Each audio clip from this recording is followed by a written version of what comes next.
तो दोस्तों आज हो गई है 24 जुलाई और जो बड़ी खबरें हैं, मुख्य समाचार हैं, एक एक करके चलेंगे। तमाम बेहद बड़ी अपडेट्स आप तक आगे इसी वीडियो के माध्यम से पहुंचाएंगे, इसलिए लगातार हमारे साथ आगे इसी वीडियो में बने रहिएगा।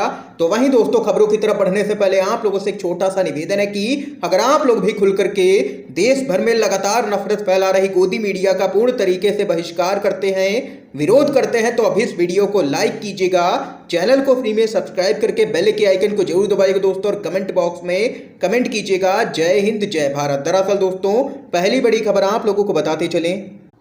गोवा में अवैध बार चला रही स्मृति ईरानी की बेटी पीएम मोदी तुरंत उन्हें मंत्रिमंडल से करें बर्खास्त, कांग्रेस पार्टी का बड़ा हमला। खबर आप लोगों को बताते चलें।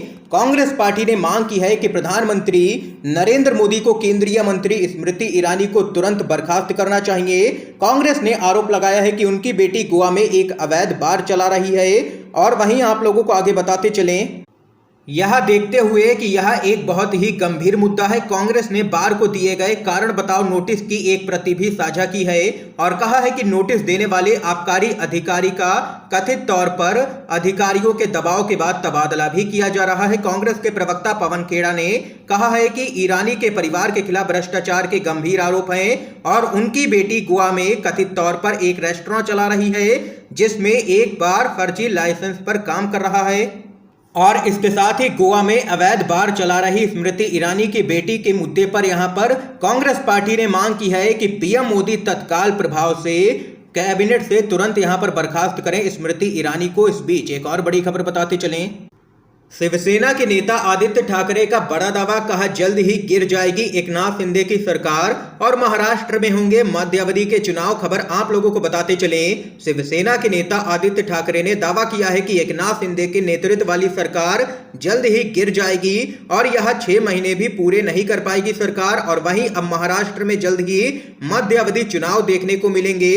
बताते चलें आप लोगों को, शिव संवाद यात्रा अभियान के दौरान यहां पर पार्टी कार्यकर्ताओं की एक सभा को संबोधित करते हुए उन्होंने यह भी कहा है कि शिवसेना के बागी विधायकों ने उनके पिता उद्धव ठाकरे को धोखा दिया है। जब वह अस्वस्थ थे, उनके खिलाफ एक बड़ी साजिश रची गई। इतना ही नहीं, पूर्व मंत्री आदित्य ठाकरे ने आगे कहा है कि मेरे शब्दों पर ध्यान दें, यह सरकार जल्द ही गिर जाएगी और महाराष्ट्र को मध्यावधि चुनाव का सामना करना पड़ेगा। इसके साथ ही आदित्य ठाकरे ने बागी विधायकों को यहां पर देशद्रोही भी बताया है। इस बीच एक और अपडेट की तरफ चलते हैं। बिहार आरजेडी के अध्यक्ष जगदानंद सिंह का बड़ा बयान, कहा आरएसएस की तरह है पीएफआई। खबर आप लोगों को बताते चलें। लालू प्रसाद यादव के राष्ट्रीय जनता दल के बिहार प्रदेश अध्यक्ष जगदानंद सिंह ने आरएसएस को लेकर के एक बड़ा बयान दे दिया है और निशाने पर लिया है। उन्होंने यहां पर कहा है कि आरएसएस बिल्कुल ही प्रतिबंधित संगठन पीएफआई की तरह है। उन्होंने कहा है कि पीएफआई संगठन आरएसएस के जैसा ही है, वे भी अपने समुदाय की सेवा करना चाहते हैं, लेकिन आप उन्हें देशद्रोही क्यों कहते हैं। आरजेडी के बिहार प्रदेश अध्यक्ष ने आगे कहा है कि जब भी सुरक्षा बलों ने पाकिस्तानी एजेंटों के रूप में खतरनाक व्यक्तियों को गिरफ्तार किया है तो वे सभी लोग आरएसएस से संबंधित थे और हिंदू समुदाय के थे। और वहीं इससे पहले पटना के एसएसपी मानवजीत सिंह ढिल्लों ने एक बयान दिया था। उन्होंने कहा था कि पीएफआई और राष्ट्रीय स्वयंसेवक संघ यानी कि आरएसएस एक जैसे ही हैं।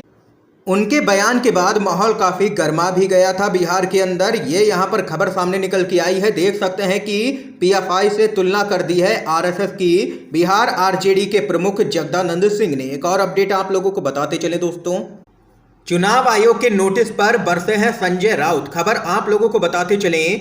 चुनाव आयोग ने पूर्व मुख्यमंत्री उद्धव ठाकरे और वर्तमान मुख्यमंत्री एकनाथ शिंदे को नोटिस भेजा है। नोटिस में दोनों ही नेताओं से चुनाव आयोग ने शिवसेना पर अधिकार के दावे को साबित करने के लिए डॉक्यूमेंट्स उपलब्ध करवाने को कहा है।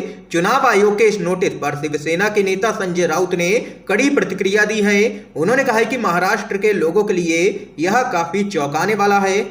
संजय राउत ने कहा है कि बाला साहेब ठाकरे ने 56 साल पहले हिंदुत्व को सोच करके पार्टी बनाई थी और आज चुनाव आयोग उनके संगठन पर सवाल खड़े कर रहा है। संजय राउत ने केंद्र की मोदी सरकार पर भी निशाना साधा है। उन्होंने कहा है कि दिल्ली हमारी पार्टी को बर्बाद करना चाहती है। इसके साथ ही उन्होंने यह भी कहा है कि आज के समय में सिर्फ उद्धव ठाकरे ही शिवसेना के इकलौते नेता हैं और हमसे शिवसेना कोई भी छीन नहीं सकता है। ये यहाँ पर चुनाव आयोग के नोटिस पर संजय राउत की कड़ी प्रतिक्रिया सामने निकल के आई है। इस बीच एक और बड़ी खबर बताते चले आप लोगों को। समाजवादी पार्टी की खुली चिट्ठी, शिवपाल और ओम प्रकाश राजभर को अखिलेश यादव की दो टूक, कहा जहां ज्यादा सम्मान मिले आप वहां जाने के लिए आजाद हैं। खबर बताते चले, सपा के अध्यक्ष अखिलेश यादव ने पत्र जारी कर चाचा शिवपाल सिंह यादव व सोहेलदेव भारतीय समाज पार्टी के अध्यक्ष ओम प्रकाश राजभर को दो टूक संदेश देते हुए कहा है कि आपको जहां पर ज्यादा सम्मान मिलता है आप वहां जाने के लिए पूरी तरह से स्वतंत्र हैं। सपा की तरफ से यह संदेश पत्र जारी किया गया है और शिवपाल सिंह यादव के लिए जारी पत्र में कहा गया है कि शिवपाल सिंह यादव जी, अगर आपको लगता है कि कहीं ज्यादा सम्मान मिलेगा तो आप वहां जाने के लिए पूरी तरह से स्वतंत्र हैं। और वहीं ओम प्रकाश राजभर के लिए जारी किए गए पत्र में संदेश दिया गया है कि ओम प्रकाश राजभर जी, सपा लगातार भाजपा के खिलाफ लड़ रही है, आपका भाजपा के साथ गठजोड़ है और आप लगातार भाजपा को मजबूत करने के लिए काम कर रहे हैं और अगर आपको लगता है कि कहीं ज्यादा सम्मान मिलेगा तो आप वहां जाने के लिए स्वतंत्र हैं। ये यहाँ पर समाजवादी पार्टी ने ओम प्रकाश राजभर की पार्टी से गठबंधन तोड़ने का ऐलान कर दिया है और वहीं शिवपाल सिंह यादव से भी अब सपा ने कर लिया है किनारा। इस बीच एक और बड़ी खबर आप लोगों को बताते चलें। महाराष्ट्र की नई सरकार में सब कुछ ठीक ठाक नहीं है। महाराष्ट्र बीजेपी के अध्यक्ष चंद्रकांत पाटिल का बड़ा बयान, कहा दिल पर पत्थर रख करके हमने एकनाथ शिंदे को बनाया है मुख्यमंत्री। महाराष्ट्र की नई सरकार में एकनाथ शिंदे के मुख्यमंत्री बनाए जाने पर बीजेपी के प्रदेश अध्यक्ष चंद्रकांत पाटिल ने एक बड़ा बयान दे दिया है। कार्यकारिणी की बैठक में उन्होंने कहा है कि सरकार को स्थिर करने के लिए और एक मैसेज देने के लिए मन पर पत्थर रख करके हमने एकनाथ शिंदे को मुख्यमंत्री बनाया है। इसके साथ ही उन्होंने यहां पर आगे कहा है कि हमने ये दुख पचाया और आनंद के साथ गाड़ी लेकर के आगे बढ़ गए, जिसके बाद यहां पर अटकलें लग रही हैं कि एकनाथ शिंदे गुट और भाजपा के बीच में सब कुछ ठीक ठाक नहीं चल रहा है और दोनों ही लोगों में यहां पर मनमुटाव देखने को मिल रहा है। इस बीच एक और बड़ी खबर बताते चले आप लोगों को। गब्बर सिंह टैक्स के चपेटे में एम्स, राहुल गांधी बोले प्राइवेट कमरों पर देना होगा 5% जीएसटी। खबर बताते चलें, जरूरी खाद्य वस्तुओं पर जीएसटी में बढ़ोतरी को लेकर के विपक्ष जबरदस्त तरीके से मोदी सरकार पर हमलावर है। विपक्षी नेता संसद से लेकर के सड़क तक इस मुद्दे पर हंगामा कर रहे हैं और विरोध प्रदर्शन कर रहे हैं। इन सबके बीच में राहुल गांधी ने भी इस मुद्दे को जोर शोर से उठाया है और एक बार फिर से इस मुद्दे को लेकर के राहुल गांधी ने एक ट्वीट किया है। अपने ट्वीट में राहुल गांधी ने दावा किया है कि एम्स में भी अब गब्बर सिंह टैक्स यहां पर लागू हो गया है। इसके साथ ही उन्होंने यह भी कहा है कि अब जनता को प्राइवेट कमरों पर भी 5% जीएसटी देना पड़ेगा। राहुल गांधी ने आगे लिखा है कि आजादी के बाद गरीब और आम जनता को बेहतर स्वास्थ्य सुविधाएं मिल सकें, इस सपने के साथ नेहरू जी ने एम्स की नींव रखी थी, लेकिन अब यहां पर मोदी सरकार जनता को लूटने में लगी है। उन्होंने आगे कहा है कि बढ़ती महंगाई और बेरोजगारी के इस दौर में रोजमर्रा के खाने पीने के सामान, दवा और अस्पताल तक पर जीएसटी लगा करके आम जनता पर भीषण प्रहार किया जा रहा है।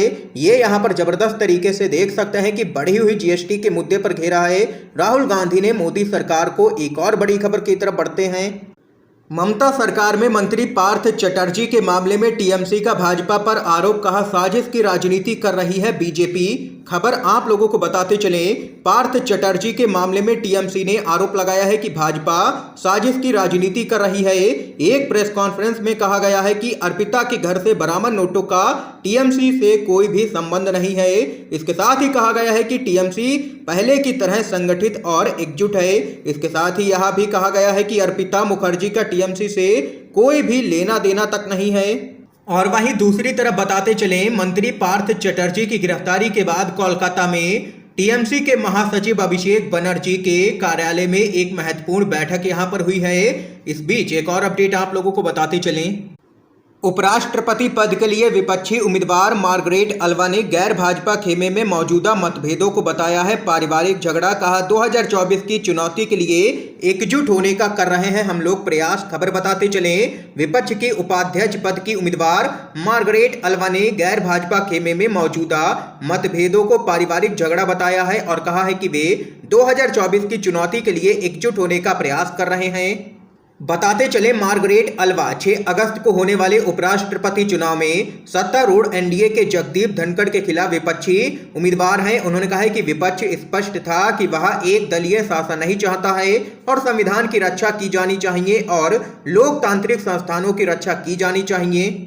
इसके साथ ही मार्गरेट अल्वा ने यह भी कहा है कि वह तृणमूल कांग्रेस के उपराष्ट्रपति चुनाव से दूर रहने के फैसले से भी हैरान है, क्योंकि पार्टी की प्रमुख ममता बनर्जी विपक्ष को एकजुट करने के लिए आंदोलन का लगातार नेतृत्व कर रही हैं और उन्होंने उम्मीद जताई है कि ममता बनर्जी अपने फैसले पर पुनर्विचार करेंगी और हमें समर्थन करेंगी। ये यहाँ पर कहना है उपराष्ट्रपति पद के लिए विपक्षी उम्मीदवार मार्गरेट अल्वा का। इस समय की दोस्तों आज की सभी बड़ी खबरें थी, मुख्य समाचार थे जो हमने आप लोगों तक पहुंचाए हैं UNVDB के माध्यम से। अगर आप लोगों को ये वीडियो पसंद आया हो तो इस वीडियो को लाइक कीजिएगा, ज्यादा से ज्यादा इस वीडियो को शेयर कीजिएगा ताकि आप सभी के दोस्त भी इन मुख्य समाचारों को जान सकें। वीडियो देखने के लिए आप सभी दोस्तों का बहुत बहुत धन्यवाद।